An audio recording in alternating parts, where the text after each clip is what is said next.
While you're live streaming, it's incredibly important to make sure that you're not shaking your computer's camera because this will jostle everything that people are seeing on screen.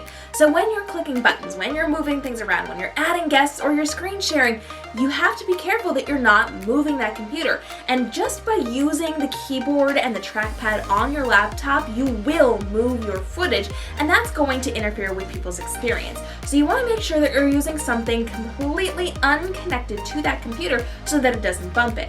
Now, some people will use a mouse for this, but this is not the best choice. It's not very ergonomically friendly, so you want to make sure you're using something like an editing tablet. And I recommend my Wacom Intuos Pro editing tablet, and anything similar to this is going to work. So it doesn't have to be this exact one, but a similar editing tablet is going to help you out.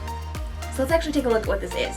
This acts just like a mouse, and you can tether it to your computer. Some of them are wireless, but you can tether it to your computer and just attach it to your laptop, and you'll be able to then move things around. Now it acts like a mouse, so it's off of the computer. It is to the side. It's just like holding a mouse and you're moving it around. So it's the same basic principle, but it comes with a pen.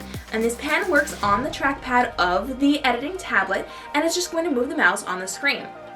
So effectively, it is just a mouse, but it's in pen form.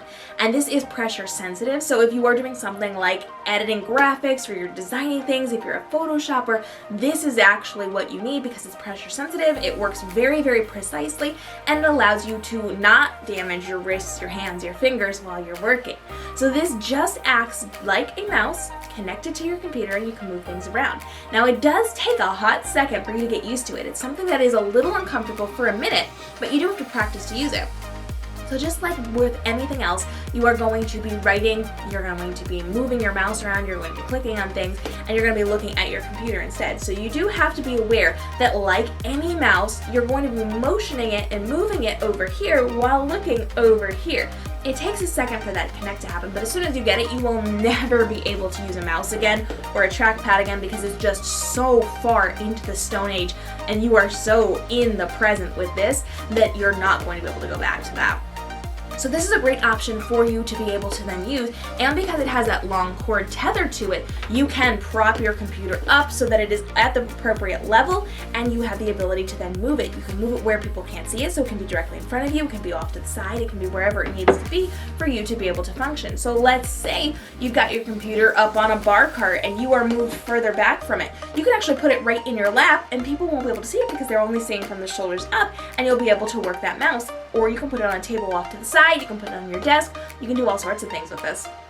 And of course this does work for left-handed and right-handed people, so you just have to set it up when you get it for whichever version you're going to be using. It comes with a pen, it comes with a nice little holder, and you can use any version of this.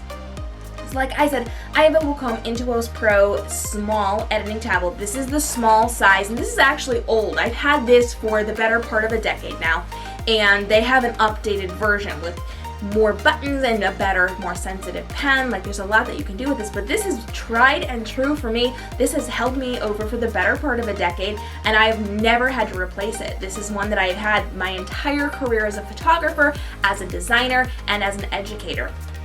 This is something I travel with. It packs down really light. You can see it's very, very thin. And I just set it on top of my computer and I'm good to go. It's got the cord there, it's got the pen there. And if you need to replace the pen, it's really easy to do. They've got different tips on it. So depending on what you're doing and how you're doing it, it is going to function differently for you. And then you will be able to move forward with that. So you have a lot of options when it comes to this. It makes it really, really easy for you to function and be able to do the things that you need to do, especially while live streaming, because you can move it, because it's so lightweight, because it is ergonomically friendly, because you can just move it like a pen. You don't have to worry about the mouse moving around, and you don't have to worry about clicking it. If you do need to click, they do have little buttons on it, and you just very quietly click whichever one you need, unlike the massive click of a mouse. So this is something I highly recommend for anybody who does any computer work, period. I'm talking authors, I'm talking photographers, I am talking live streamers, I'm talking anybody who spends more than 5 minutes on a computer a day. This is well worth the investment. It lasts a really long time, and it definitely helps with what you're doing to level it up and make sure that your computer is not jostling while you are clicking buttons. And you can even see that, like look at that. I just hit one button, you saw the entire table shook there. So you have to be really, really careful, especially when you are like clicking through things. If you're like hitting the arrow buttons to scroll through the slides, This just saves so much time and effort. It is seamless. It doesn't make any noise. You can move it where you need to. You can make it look like you're not doing anything at all, and then you're not jostling your computer. I know there are some really cool social media educators that I hang out with who do not do this, even though they came from the same background as me, and they're constantly jostling their camera, which is not a good thing. It disrupts the conversation that we're having, and it makes really loud noises, so you don't want to do that. Highly recommend one of these. If you've got questions on it, go ahead and drop those down below for me, and stay tuned for more technology that will help you level up your live streams in a really easy way that's going to help protect your body and make it easier for you while you are live streaming, as well as giving your viewers a better experience. I'll see you in the next video as we continue to level up your live streaming amazingness.